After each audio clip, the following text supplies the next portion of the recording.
English medium പാഠപുസ്തകങ്ങൾക്ക് Hindi തലക്കെട്ടുകൾ നൽകാനുള്ള തീരുമാനം പിൻവലിക്കണമെന്ന വിദ്യാഭ്യാസ മന്ത്രി വി ശിവൻകുട്ടിയുടെ ആവശ്യത്തിൽ മറുപടിയുമായി NCERT പാഠപുസ്തകങ്ങൾക്ക് സംഗീത ഉപകരണങ്ങളുടെയും രാഗങ്ങളുടെയും പേരുകളാണ് നൽകിയിരിക്കുന്നത്. കുട്ടികളെ ഇന്ത്യൻ പൈതൃകവുമായി കൂടുതൽ അടുപ്പിക്കുകയാണ് ലക്ഷ്യമെന്നും NCERT വ്യക്തമാക്കുന്നു.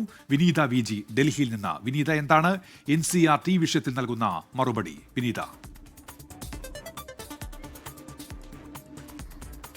ഉന്മേഷ്, പാഠപുസ്തകങ്ങൾക്ക് സാന്തൂർ, ഒപ്പം തന്നെ ഗണിത പ്രകാശ് തുടങ്ങിയ തലക്കെട്ടുകളാണ് NCERT നൽകിയിട്ടുണ്ടായിരുന്നത്. ഇതിനെതിരെയാണ് മന്ത്രി വി ശിവൻകുട്ടി വിമർശനം ഉന്നയിച്ചിട്ടുണ്ടായിരുന്നത്. ഈ തലക്കെട്ടുകൾ മാറ്റണമെന്ന് അദ്ദേഹം ആവശ്യപ്പെട്ടിട്ടുണ്ടായിരുന്നു.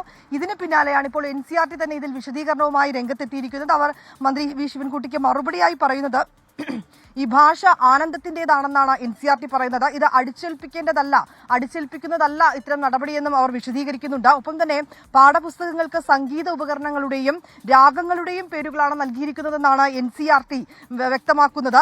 ഇന്ത്യയുടെ സമ്പന്നമായ സംഗീത പൈതൃകത്തിന്റെ ഘടകങ്ങൾ രാജ്യത്തിന്റെ എല്ലാ ഭാഷയിലും അത് പൊതുവായി ഉള്ളതാണെന്നും അതൊരു പ്രത്യേക ഭാഷയിൽ മാത്രം ഉള്ളതല്ലെന്നും അവർ വിശദീകരണം നൽകുന്നുണ്ട്.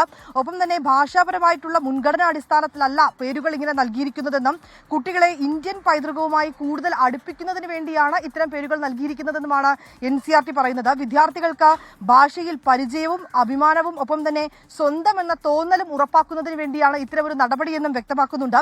പുതിയ പേരുകൾ ഇന്ത്യൻ വൈവിധ്യത്തെയും ഒപ്പം തന്നെ ഐക്യത്തെയുമാണ് പ്രതിഫലിപ്പിക്കുന്നതെന്നും NCERT വിശദീകരണത്തിൽ പറയുന്നുണ്ട്.